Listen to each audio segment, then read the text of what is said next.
Hello world and welcome to another Advance Wars by Web replay.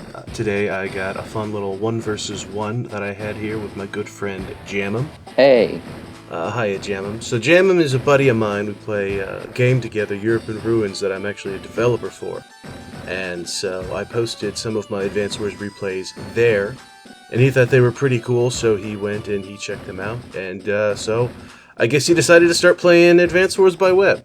Yeah, I saw the game, I'm just kind of into strategy games, I guess, and so I thought, oh, this is a different kind of strategy game that I haven't really tried before. I've mostly played, real-time strategy games, so I thought a turn-based kind of game like this looked nice. Yeah. So you said you'd never played any Advance Wars games before then? Oh yeah, that too. I'd never even seen the designs or art of it anywhere before. Even though I had a Game Boy in the past, yeah, I'd never seen it in shops or anything. Well, I'm glad that I caught your attention then. Did you ever play Fire Emblem or Final Fantasy Tactics? No, yeah, I've never really played much of any of these kinds of turn-based games. Okay, cool. Well, I'm glad to have you along. And it's interesting to see that you played pretty well this game despite this total lack of experience you're talking about. Played a lot of Advance Wars, Final Fantasy Tactics and such growing up. So of course, I've got a soft spot in my heart for Advance Wars.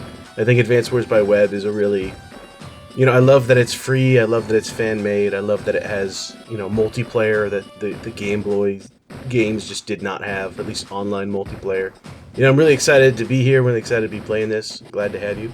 So we decided to play a little 1 versus 1. How many games do you think you've played so far of Advance Wars by Web? I mean, I've mostly played standard with no Fog of War. But in terms of Fog of War, I suppose I've played about 3 so far, to be honest. So yeah, I am pretty newbie to the format, but in general, I'm getting a good grasp of kind of tactics and putting your infantry in front of your tanks and stuff, and yeah, kind of general things like that. Yeah, what I love about Advance Wars is that the basics are very simple in terms of, you make infantry, you go around capturing properties, and there's of course going to be a lot more complexity in terms of what do you do for build orders, what's your capture order, how do you play against certain people, how do you adapt to situations, but the basics are at least very simple, where you can kind of get in and you can kind of get hooked very easily, and then it's just a matter of becoming a master of those very simple basics. And so we played this game. I wanted to see how far along he was coming. And it sounds like you've had a little bit of experience with the Global League, and you've had a little bit of experience with custom games as well then? Oh yeah, I think I've played 14 Global League games now. And that's only been in the past 2 weeks or something. I'm really getting into it. Awesome. What rank are you now? Well, I dipped all the way down to 700 because I was like, you know what, the best way to learn is just to throw myself into the deep end and submit myself to the experienced players so they can kind of teach me trial by fire. So but now I'm back at 700. So I know, is it 800 the default? 800 is the standard. Yeah. So yeah, the Global League is just kind of, you're right, it's a good trial by fire. It's kind of how you throw yourself into it. Alright, so we had a 1 versus 1 on Chosin Reservoir. I picked this map because I like it. It's a very balanced map. It is an S-ranked map, so it is one of the highest rated maps. It is also in the Global League, so maybe you've come across it. Or if not yet, then you surely will at some point. I wanted to just kind of see where you're at, have a quick little skirmish with you. I decided to go Sonja because I just love Sonja.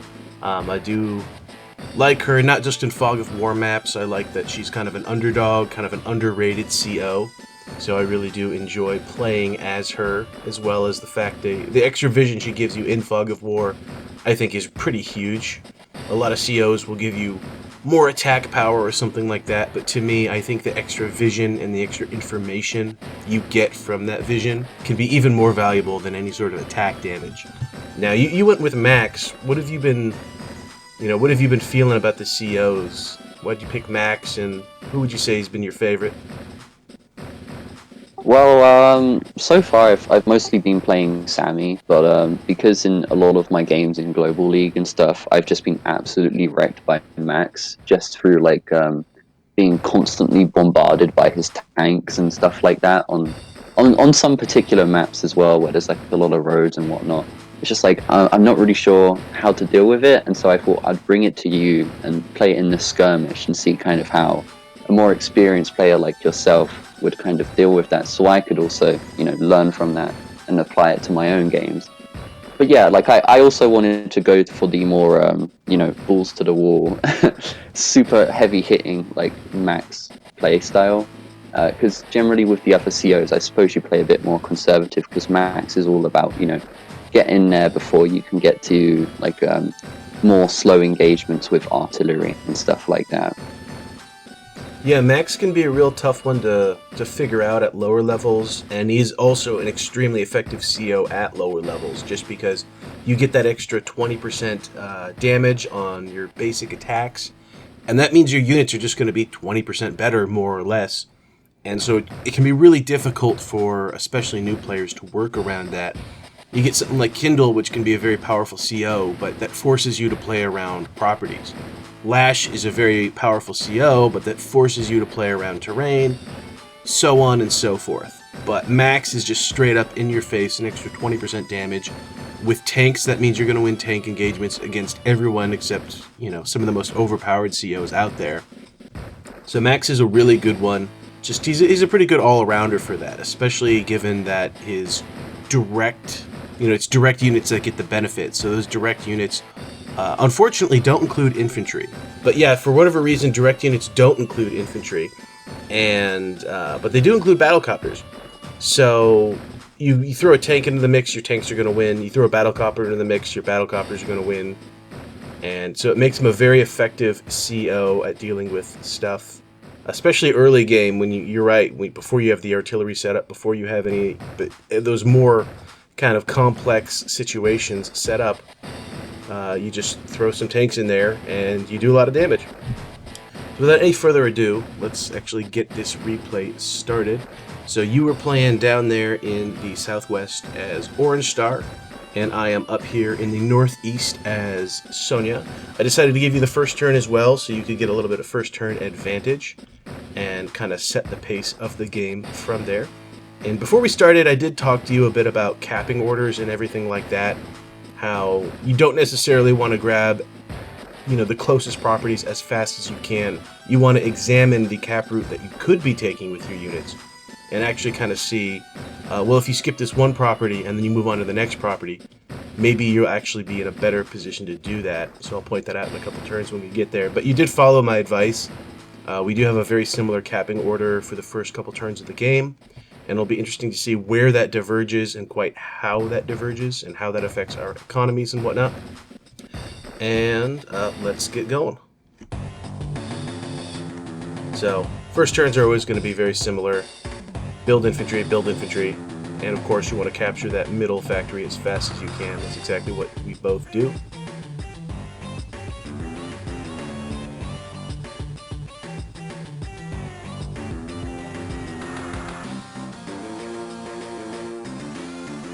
And we both expand out the same way, and you took my advice, and you can see I do the same thing on my screen. You skip that first property here because you can move on to that second one. And this is actually going to allow you to capture both of these on the same turn. Whereas if you were to use this first infantry to capture this first property, you'd capture the turn sooner, but then you'd be far behind on this second property, and that would actually set you behind. That would actually set you back long term. So good on you. Looks like you're doing that with both of your infantry, both heading north and heading east, and I do the same as well.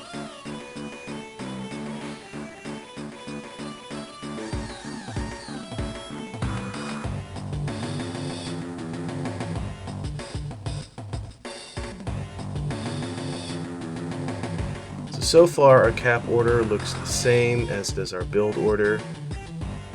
You can see you actually begin to capture this property here, whereas I actually spread out a little bit further. I skipped it for one more turn and sent that infantry to capture here. And I think that's the beginning of the divergence in our cap pattern. And a lot of that sort of thing is stuff you're going to pick up on with experience, or as you play this map more. I'm certainly a bit more familiar with Chosin Reservoir than you are. Have you ever played this map before? Have you seen it? Oh no, yeah. So this was my first time, but I imagine for you as an experienced player, you have a pretty consistent cap order by now, right? The one that you find the most effective. In a sense, I mean, it's been a while since I've played as well, so I've kind of forgot the exact cap order, but a lot of things on this map, a lot of properties, are very specifically 3 tiles or 6 tiles away from each other. So you can capture one and then kind of move on and get a capture chain going.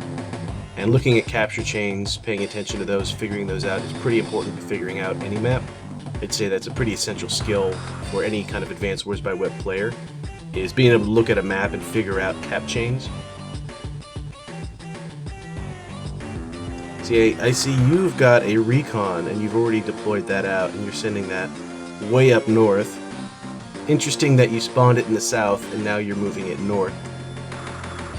Yeah, I think just when I counted it back in whenever we were playing this game, and it seemed like there was a better road path to go up north, and there were less trees in the way, which were it takes 3 movement points for a Recon to move through a tree terrain. So I thought it looks like it calculated out maybe slightly better, I think.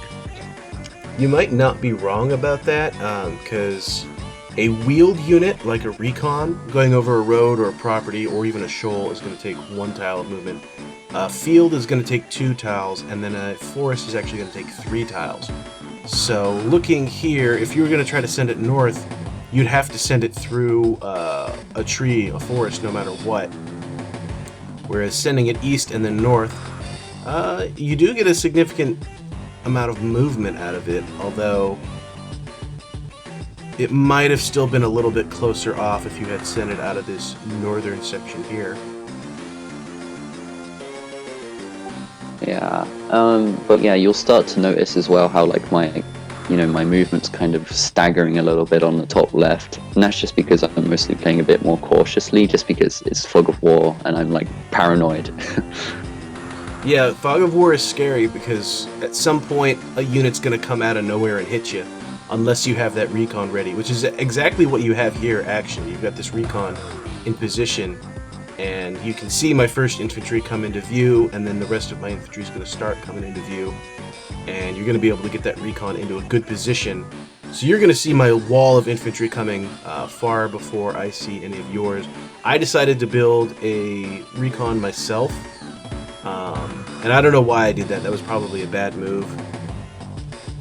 I ended up getting it out to the front pretty close to yours pretty quickly, just given you spent 2-3 turns getting that Recon up north, and I just spent 1 turn kind of deploying it outwards.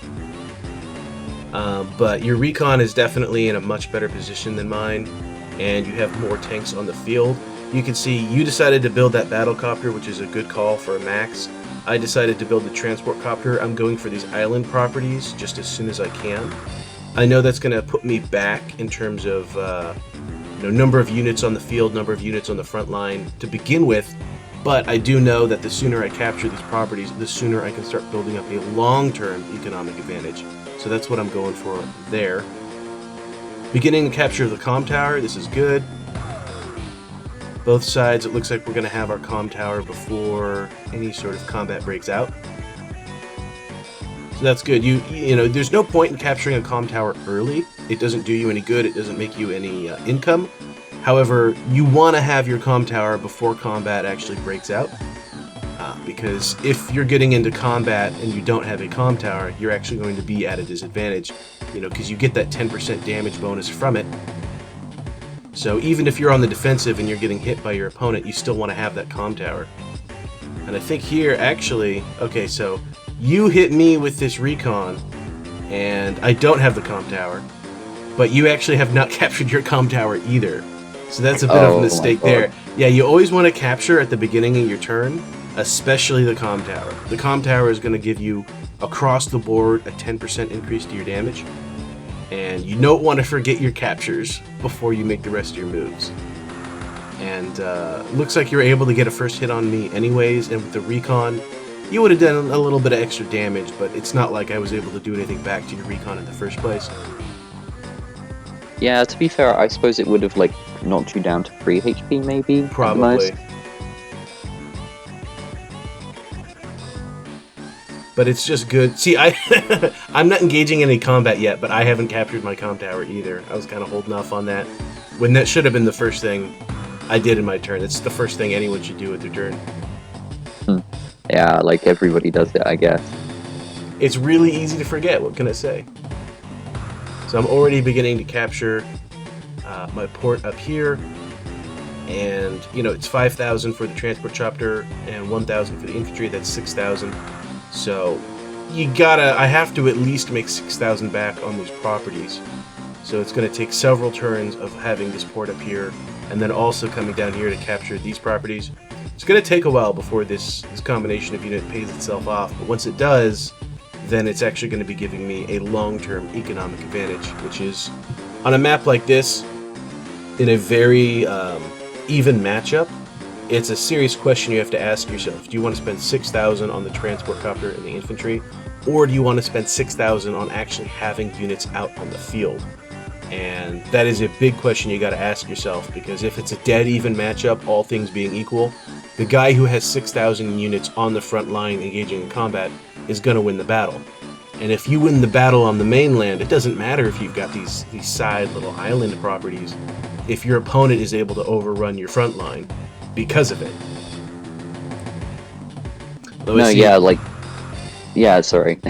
That was my general like first kind of philosophy of how I was going to play this game. Like, since I was max, I thought, you know what, let's just hit really hard and get maximum amount of unit value on the main island, rather than focusing some of like my 6,000 gold on capturing those 3 properties, because I might be able to just capture 3 properties off of your side on the main island anyway, like, and then also be in a better position. Yeah, and I see you're going a turn or two later. You're going with the transport copter. I mean, at the end of the day, you're going to get these 3 properties. It was bad to do it this late, because in the end, kind of nerves got to me, and from like experience from previous games when you had such like a much stronger economy than me, I was thinking, oh man, I need to catch up in terms of good kill on my tank there. I thought I was being smart by hitting that property and denying you the capture for 1 or 2 more turns, but you end up killing my tank outright. And you you kill my infantry, you've already killed my recon, you get my tank down to 5 HP. So at this point, I'm actually kind of sweating, and I'm I'm kind of scared here. You get another infantry down to 1 HP, he's effectively taken out of the fight. So you've gotten, I mean, you've gotten a serious, you probably at least got 16,000 in gold and kills on me. So that's the advantage you have right now. So yeah, I captured this port, you know, a little bit earlier with this this infantry, but if you've got an extra 15,000 gold and kills on me, then what good does 1 extra property really do me?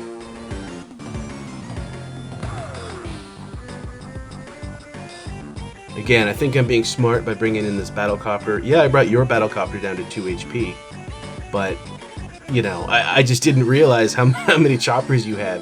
So you've got another one that can come in here and punish me again. Yeah, so did you like move your helicopter first to attack before you moved forward your infantry to kind of screen and see what was around? Or... You know, I should have seen that battlecopter, because it did come in and it did hit my tank the turn before. And I think I did, I didn't realize, A, that you would have this max force, because this is going to allow you to get the kill. Normally you would have taken it down to a couple HP, I could have pulled it back. It would have been weak, but it still would have been in the fight. But that max force really allowed you to get the kill there, and it's allowing you to put on a lot more damage on me than I was expecting. I found, playing as Sonja, generally Max and Sonja kind of get their powers around the same time, especially their CO superpowers.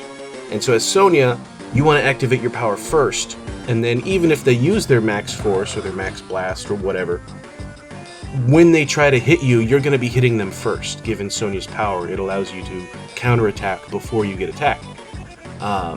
So that can really allow you to put a damper onto a Max's power.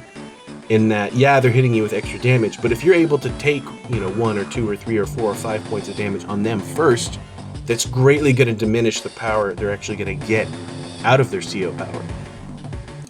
But because you got yours first and you activated yours first, you're able to put a ton of damage on me. I activate my superpower just because I really didn't want to. I just didn't have any choice in the matter at this point. I might as well activate it now. What am I going to do? Wait another turn? Wait another 2 turns? Because while I have my CO power charged, I'm not able to get any more CO power charge. So it would just kind of be a waste. Any damage you do to me, I wouldn't be building up my meter anymore. So I activated it now, and the vision was a little helpful. I guess the counterattack, it's always going to come in somewhat of handy. But here, like, oh, my infantry was able to hit your AA first. What good does that do me? My infantry was able to hit your tank first. What good does that do me? My infantry was able to hit your recon first. What good did that do me? So at this point, I really am sweating because you just have much better control of the front line. I don't know how I feel about this AA down here in the south that you built. It's not bad that you had AA, and I think you built it on a good turn. But as you can see, I don't actually have any choppers anywhere down here. So you built an AA preemptively for a battlecopter that I never had in the first place. So that's kind of 8,000 in points. Yeah, you took out the infantry. You're able to really frighten me with it. But if you'd scouted a little better and maybe sent this AA north where I had more battle choppers, or if you had just held off on it and waited for a better time to kind of build it, or a better place to build it, I think that would have worked a little more in your favor. Because that's 8,000 in gold that's kind of down here, not accomplishing much. If you had that equivalent amount as in like a tank and an infantry up north, I think that would really be helping you with your northern lines right now. Yeah, that is true, although, like, if you did have just a battlecopter somewhere, like, I felt kind of confident with the kind of top left area because I had the 2 battlecopters there already, although one is obviously damaged.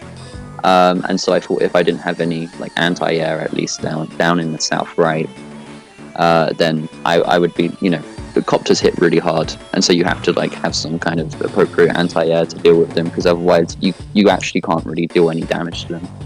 That's true, and you're right, as max, your battlecopters do get benefited from your day-to-day buff, so you might not even really need a battlecopter, or an anti-air, I should say. You might just be able to get away with battlecopters of your own, because your battlecopters are always going to beat my battlecopters, so maybe as a max player, you don't even really need an AA, or maybe you didn't even really need an AA in this situation. If an AA costs 8,000, a battlecopter costs 9,000, you could have bought 8/9 of a battlecopter with this same price tag, and a battlecopter has much better movement range, much better versatility.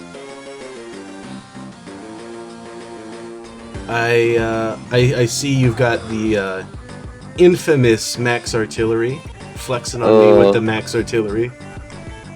I was hoping you would forget about that. Yeah, when you pointed that out to me, you said like, "Hey, I made a huge mistake. Do you see it yet?" And I kind of blanked on it. I didn't realize what you were talking about. I didn't think about it. So I really had to look into it and be like, oh, he built an artillery piece as max. What is he thinking? So it is obviously not a great idea to build an artillery piece as max, given that they have damage reduction and 1 less tile of range on their weapon. However, I would say 99% of the time you don't want to build artillery as max, but it's not necessarily 100% of the time. There are still those very niche situations where you can actually put an artillery piece behind one of your tanks and still have very effective area denial. You can still have like a nice little protective bubble around some of your units. Most of the time I wouldn't do that as max, but there are some maps where there are some choke points where an artillery piece will still come in handy. And rocket artillery, people don't often build rockets, but they do have a total of it's 2 squares of minimum distance plus 3 squares of attack range. On max, it's obviously going to be 2 squares of minimum distance, 2 squares of attack range. So they are much less effective, but they still do cover a significant area.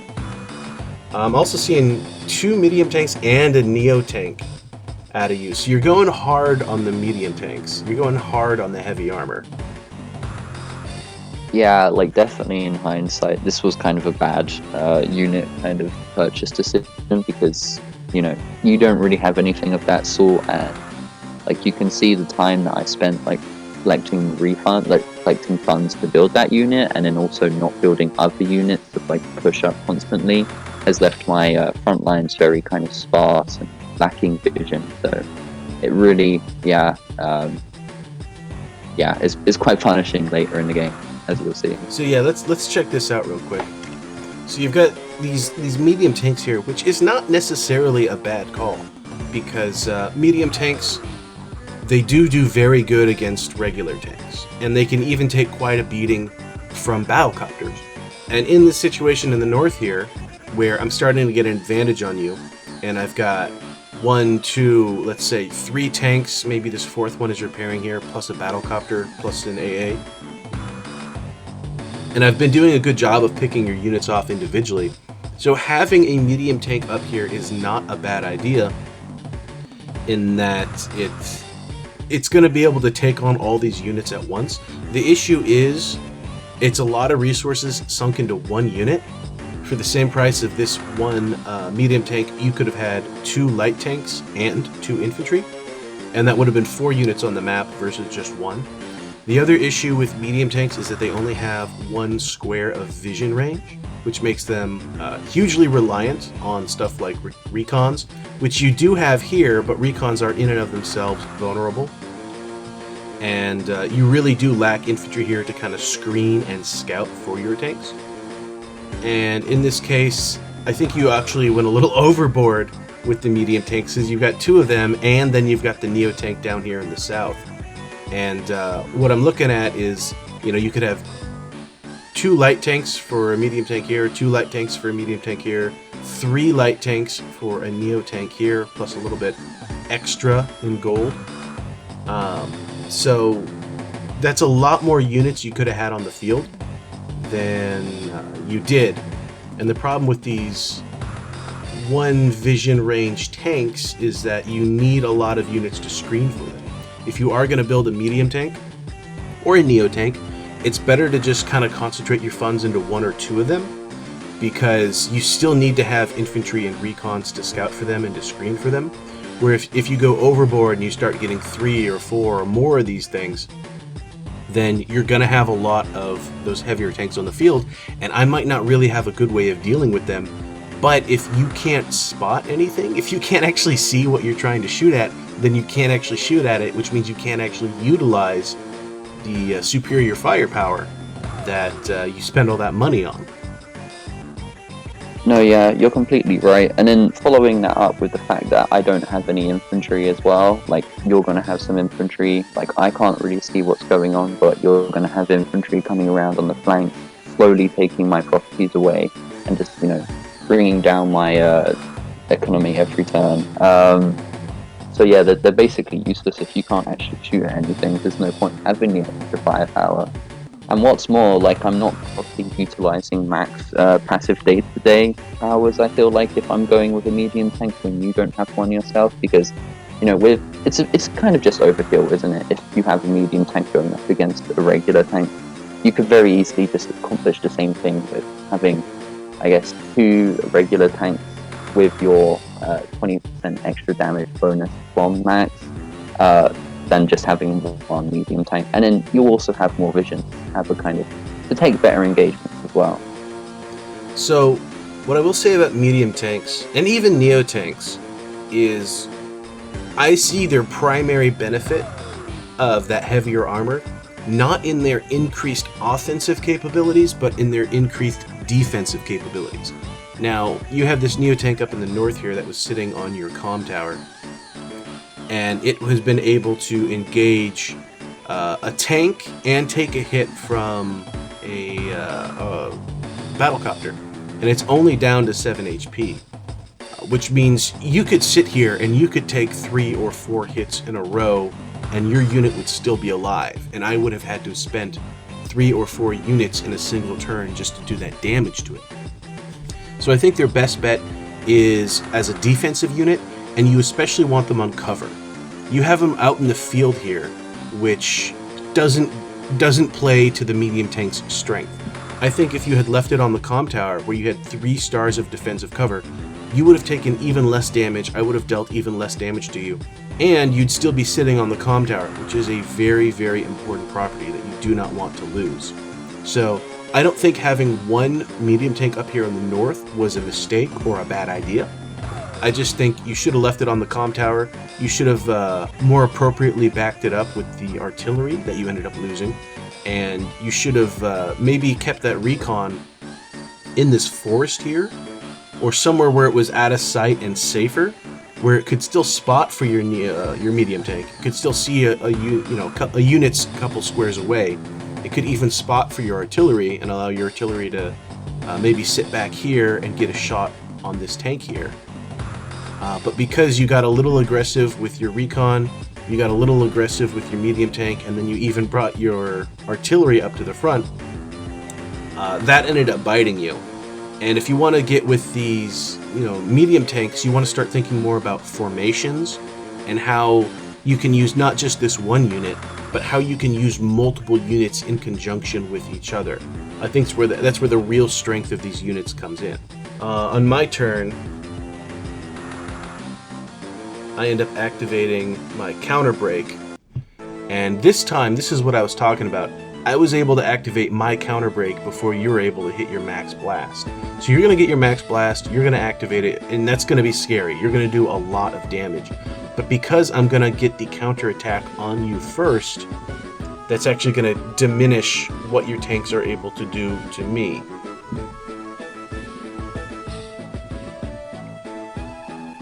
No, yeah, I think definitely before I encountered you using your Sonja superpower with that first counter-attack, I definitely underestimated the ability. It's quite surprising, actually, just how much it does diminish your damage output.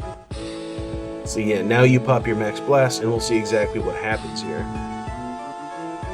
So Neo tanking on me first. I'm not even able to do a single point of damage, sure. But I was able to at least get 1 point of damage in there on that hit. Instead of just losing my tank, I was at least able to do 1 hit of damage back. You got another Neo tank coming up. For that 22,000 you spent on that Neo tank, I was able to build a battlecopter. Not a battlecopter, sorry, a bomber. And I think that bomber is going to allow me to very effectively counter your Neo tanks, given their huge movement range. No, yeah, for sure. I think it's better to have more units out on the field rather than more, the fewer expensive units. But, my brain kind of just went full monkey mode, and it's like, oh, big tank, all good.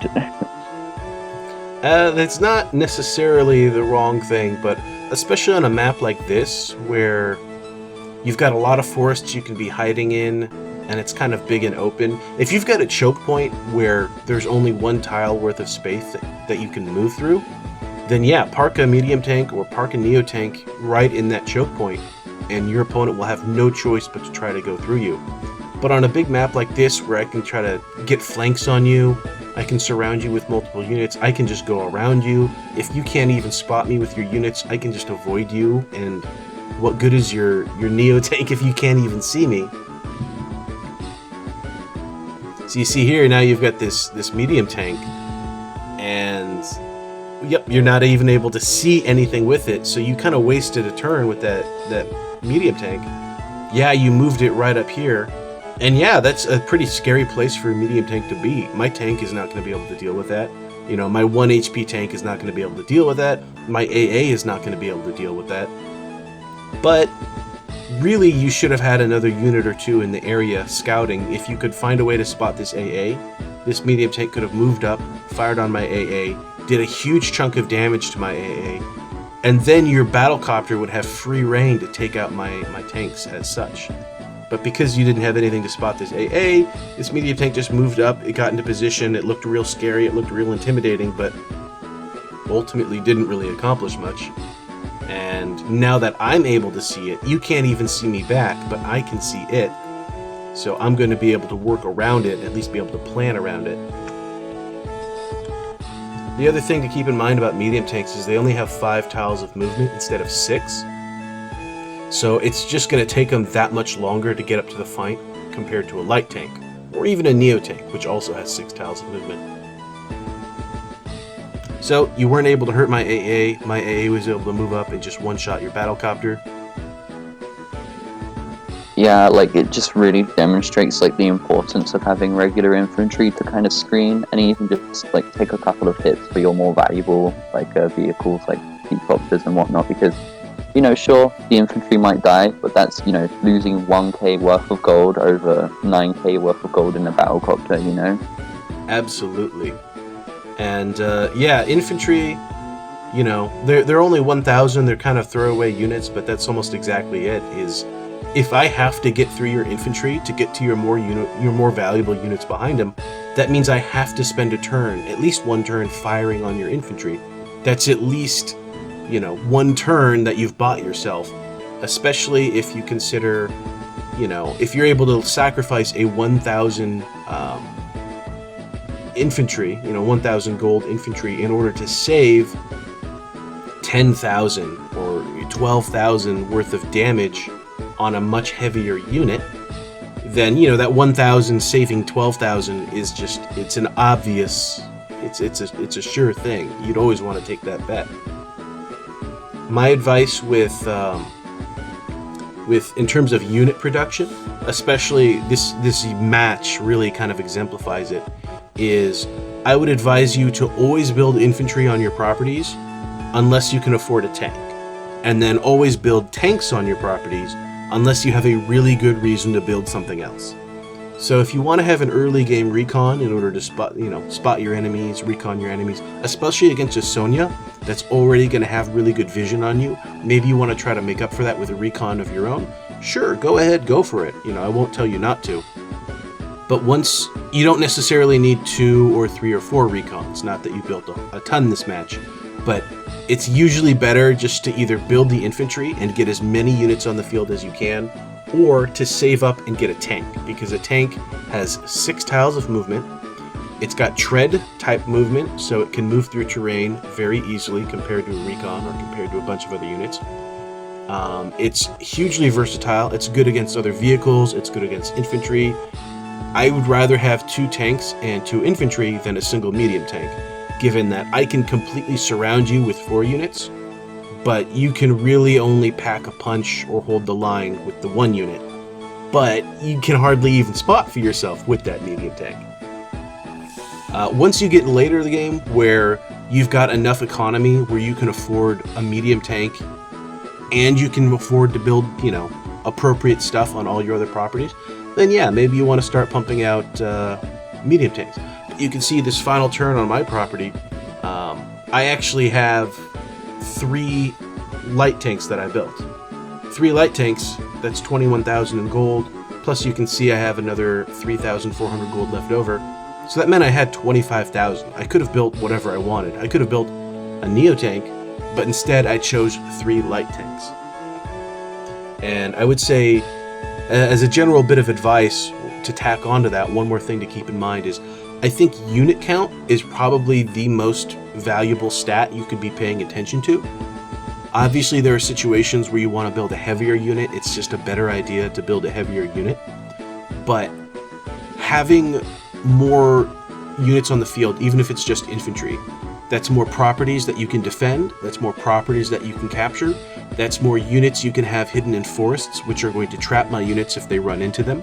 That's more vision that you have all around the map. That's, spotting me, giving you vision, reconnaissance. If you have a single infantry on a mountain, there's not too many mountains on this map, but if you have a single infantry on a mountain, that also has 5 tiles of vision range, which is equal to a recon. So if you have a 1,000 gold infantry on a mountain, that's giving you the same exact vision as a 4,000 gold recon. And again, given the versatility of that infantry, that you can be using it to block your units, provide safe spaces for them, and a bunch of other things you can be doing with them, having a huge amount of infantry can be really valuable. And think about it this way, You only have 3 factories on this map, so you can only be building 3 units at a time, of course. So that's something you have to keep in mind, is how many factories do you actually have to build. But for every Neo-tank, theoretically, you could have built 22 infantry. And you think about, what did your Neo-tanks do this game versus what could 22 infantry have done for you? Now, obviously, with only 3 factories, you couldn't build 22 infantry at once. At some point, you do need to concentrate your gold into heavier units. But just think about it that way. Did you really get 22 infantry worth of use out of, each of those Neo-tanks? And that's something to keep in mind. If you can justify it, if you can say, you know what, I really need this Neo-tank, then go ahead and do it. But if you can't look at the equation and say, would I rather have a Neo-tank or 22 infantry?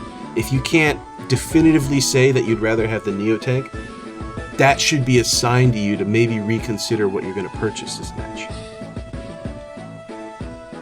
No, yeah, for sure. Like, I wholeheartedly agree. Like, when it, earlier in the game, when I realized I was severely lacking vision, when I had those meeting tanks on the front line with only 1 vision range each, I knew, okay, I had to get some kind of vision up there first, and so that's why I ended up spamming Recons at the end. But as I quickly learned, Recons are no effective substitute for infantry, just because you need something to go, like, there's a lot of forests, right? You need something to just screen them, like, because, the only way you can detect a unit in the forest is obviously by being tile adjacent to it, right? And you can't really afford to do that with 4,000 gold units every single turn. And yeah, you just need the infantry for screening, like acting as kind of body armor for your other units, to find units in forests, capture just everything. It's just, yeah, they're too invaluable not to build. And I would say one thing to keep in mind about Recons, and a bit of advice that I would give to anyone, Recons are a very common thing to use at the beginning of the game. I don't use them so much as Sonja just because I have enough vision, but if you're playing any CO other than Sonja, you're probably going to have a Recon, maybe even 2, towards the beginning of the game. I would say the focus with Recons, yeah, they're useful for interrupting captures, yes, they're very effective against infantry, but as soon as you start getting into turn, 5 or 6 or 7 or 8, you're going to start seeing more and more tanks. So you've got a very brief window of opportunity at the beginning of a match to kill some infantry with Recons. And once you start seeing tanks hit the battlefield, and especially once you start seeing large number of tanks on the front line, you got to pull that Recon back and just, I would say, let it sit probably in a forest, maybe on a property, and just let it scout. It's got 5 tiles of view range, so just let it sit somewhere in the back. Be a little sneaky with it. Spot me coming, but you don't necessarily need to throw it into the fight because you will lose it to a tank or 2. And even if your Recon has taken some damage on it, even if it's down to 1 HP, it doesn't matter because you still have the same 5 tiles of view range on it, right? So even if I hit it with a tank, I get it down to 1 HP, just pull it back and keep it safe in a forest. I'm not going to be able to spot it in the forest. Even if I know it's in the forest, I'm going to need to move 1 unit to adjacent to the forest just to reveal it, and then another unit in there to hit it, to take it out. So I'm probably not going to do that. It's probably just more trouble than it's worth. So if you can just keep those Recons alive at the beginning of the game, rather than losing them to, an early game tank rush, then, theoretically, you could still have those Recons alive on turn 20, maybe sitting in this forest here, or maybe sitting in this forest here, or sitting in this forest here. Same thing on this side of the map. You could have them sitting in maybe this forest here, or something like that. And then that would give you 5 tiles of view range that would allow you to really see me coming. It would allow you to spot, any infantry that I'm sending on your flanks. But it would be too much work for me to try to root out. And, then if you did have a Recon here, this medium tank would be able to operate a lot more freely. Or this Neo tank down here would be able to operate a lot more freely if you just had a Recon here or here. So I think keeping them alive, you want to utilize them very well at the beginning of the game, especially a Recon rush at the beginning of the game that goes straight for my Comm Tower and actually kills my infantry before it's able to capture the Comm Tower. That's a big fear of mine, and that's a lot of competitive maps are designed in such a way where that's a viable tactic, and you actually need to be very wary of that. But once you start getting into later turns where you've got tanks and even AA all over the place, the Recon kind of loses its value as a frontline unit and becomes much more effective as like a sneaky side unit. So looking at these end of game stats here, so you can see turn 20, the game went till turn 20, and up to this point you can see I've actually taken more casualties than you, and the number of the total value of units I've lost is only 600 less than you. So you can see you've actually killed more units than me, and we're about equal on value.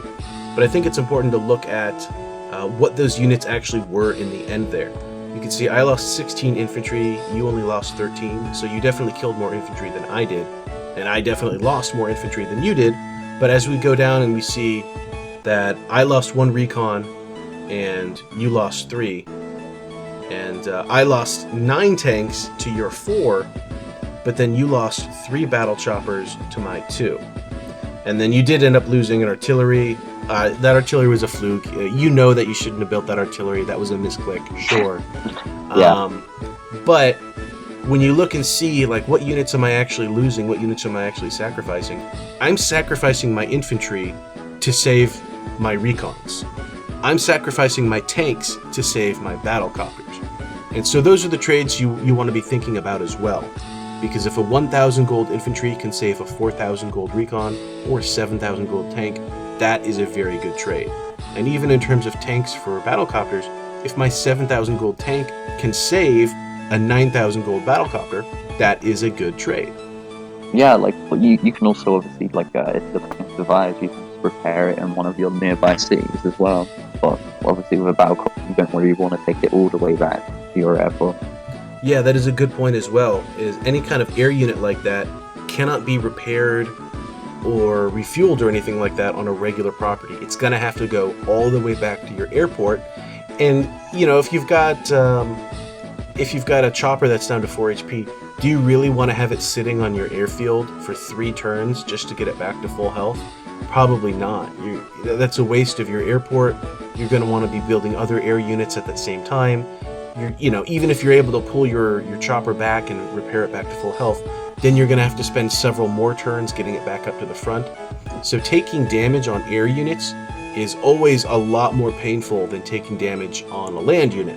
If your tank gets shot up, yeah, you can just pull it back to a city and repair it up while keeping it relatively close to the front. But yeah, you can see, obviously, we suffered about the same number of casualties, both in terms of, approximately in terms of units, the number of units and the actual value of the units. But let's be honest, a lot of those came towards the end, where like my bomber was able to bomb away one of your neo tanks, right? So if you were to take just one neo tank out of the equation here, I actually would have suffered a lot more in value of losses than you did if we were to just take one of these units away from the calculation. You know, if this tank had just been a regular tank instead of a neo tank, I would have suffered much more in terms of the value of my losses than you did. But another thing that's really important to keep in mind is you have to think about both the short term and the long term. Okay, I might sacrifice a unit here, but if I already have an economic advantage, I'm fine with losing more than you because I also have much more income than you. So it hurts me a lot less. And I think you mentioned at the beginning that you were being kind of cautious because of the fog of war, and that's completely understandable because you never know when a recon or a tank is going to come out of the blue and just start mowing you down. But if you look at the map, you can see I was able to get to the halfway point much sooner than you were, and because of that, I was able to secure my lines before you were able to secure yours, which meant I was able to start advancing into your territory before you could ever try that with me. So I was constantly on the offensive and you were constantly on the defensive because I was able to get up to my front lines before you were. And that's something that you're going to learn with A, experience, and B, as you learn maps, you're going to learn where's the front line? You know, how do I get my units there faster? What's the best cap order for this map? that sort of thing. So a lot of that's going to come with experience. But I would say, you know, look at where your units are, advance them as fast as you can at the early game, and realize that your opponent cannot be any closer to the front than you are currently. Maybe if they rush a recon, then they can get there a little bit before you. But in terms of just your infantry moving up to the front line, their infantry moving up to the front line, their infantry cannot get to the front any faster than yours, especially if you have first turn advantage. So don't be too worried about that. Just focus on getting up to the front and capturing your front line and at least securing that, because it's so much easier to capture neutral territory and then defend it than it is to try to capture neutral territory under fire, or even allow your opponent to capture territory and then try to fight it back from them. Yeah, I think with, what was it, because I wasn't advancing to the front lines as fast, I was just being logically paranoid about your units being there, when really I shouldn't have been, but I suppose that was just my inexperience with Fog of War game mode, so yeah. Yeah, I definitely did have an advantage here with Sonja, just given that obviously I've got a little bit more vision on you. So my infantry can spot your infantry before your infantry can spot my infantry, and same thing with my tanks and the rest of my units. Another big thing I think that played out was the economic advantage that I did have over you. So I was able to generate 292,000 in funds, and you were able to generate 249,000. So I think that was kind of the big deciding factor. Even though I did lose more units than you, ultimately that affected me a lot less, just because I was able to capture more properties. Some of that was these islands that I was able to capture right away, which I went ahead and I did, and I think that really helped me out. In fact, you didn't even capture this port back in your base, which I'm not sure if that was intentional or not, or if that was a mistake on your part. Yeah, that was just an accident, to be honest. I just, for some reason, I just forgot about it. But if you consider that I was able to capture, so I captured that on day 12, and the game went until day 20. So that was 8,000 gold worth of income that this port was able to generate for me, that you simply never had because you forgot to capture that one. So, you know, that's an 8,000 gold advantage that I have over you. That means I can lose an extra tank and an infantry, and we're still even. But it was a really fun game, and I don't want to downplay how you played this game, because towards the beginning there, around the beginning of the game, getting into the middle of the game, probably around day 10 or 11 or so, you had killed a recon over me, you had killed 2 of my battle choppers, you had killed 1 of my tanks at least, and that was a significant advantage that you had over me. And that was when I got real scared, and you know, I thought maybe I had severely underestimated you. I was worried I was going to lose it, and I think you were doing really good in the early game, like much better than you might have expected. But I think the misclick with purchasing the artillery and then focusing so much of your gold into the medium tanks and neo tanks, that was kind of your downfall. I definitely had an early game economic advantage over you, and I threw that away by losing all those units. You know, you think about how much more gold I had generated than you. Sure, that's a lot, but if I throw away a tank, 2 battlecopters, and a recon, you know, there goes my economic advantage. And I think this game, you know, it went on. It was a good game. It went till turn 20. I'd say most games of Advance Wars are usually decided by about turn 15. And they usually end around there, maybe turn 15, 16, 17. That's either when someone gets defeated or when someone kind of throws in the towel. So the fact that you carried it on a little bit longer than that, we made it to day 20, that is pretty significant. You know, I don't want to downplay what you did here. You played real well, and I'm glad to see, you know, you've kind of come so far. You're doing a lot better than I was expecting. You're doing a lot better than I was just a couple games in. So I had a fun game, and kind of having learned from this, hopefully you learned from this, hopefully anyone out there watching is able to learn from this as well. So kind of learning from this, I'd be really excited to see where you're at. You know, now you've played a couple games since then, it sounds like. So I'd be kind of interested in a rematch. Yeah, I mean, at the time of playing that game, I was definitely a lot more newbie, but I think next time we play, I'll definitely give you a run for your money now that I know a bit more about, like, what to do in terms of late order builds, no, late game builds, what units are appropriate, what I should focus on, and yeah, now that I've gotten a bit more experience, you have to go, like, full force on me. I was debating whether I should hold back or not this game, and once I started taking those losses around turn 10, 11, 12, I did start going full force on you. I knew if I held back any more, you were probably going to beat me. Okay, one last thing I'll ask you is, what do you feel like you took away from this? What do you feel like you learned? There's some obvious mistakes, but what were some other things you felt like you learned from this match, or what were the big takeaways for you? Well, first of all, don't be so hesitant in the early game. Just look at where my units are on my side of the map and, kind of mirror image that over to your side of the map so I can kind of guess where your units are going to be. Yeah, just kind of general predictions. Logically think about where your units could at maximum be on the map and where I can afford to walk to at the start of the game.